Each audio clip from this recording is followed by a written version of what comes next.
മോഹൻലാലിന്റെ പ്രകടനത്തിലൂടെ വലിയ രീതിയിൽ ചർച്ചയായി മാറിയ ചിത്രമാണ് പവിത്രം. ശോഭന, തിലകൻ, KPC ലളിത, നെടുമുടി വേണു, ബിന്ദുജ മേനോൻ, ശ്രീനിവാസൻ തുടങ്ങിയ വമ്പൻ താരനിര തന്നെ ഉണ്ടായിരുന്നു.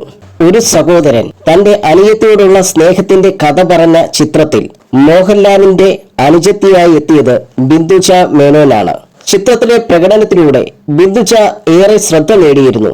3 ദശാബ്ദകാലത്തോളം പ്രേക്ഷകരുടെ സ്നേഹവാത്സല്യങ്ങളും നേടിക്കൊടുത്ത കഥാപാത്രമാണ് പവിത്രത്തിലെ മീനാക്ഷി. സിനിമ ഇറങ്ങിയപ്പോൾ മറ്റു പുതുമുഖ നായികമാർക്ക് ലഭിക്കുന്നത് പോലൊരു അംഗീകാരമല്ല, മറിച്ച് എല്ലാവരും കുത്തുവാക്കുകളും ശാപവാക്കുകളും പറഞ്ഞു കുറ്റപ്പെടുത്തി.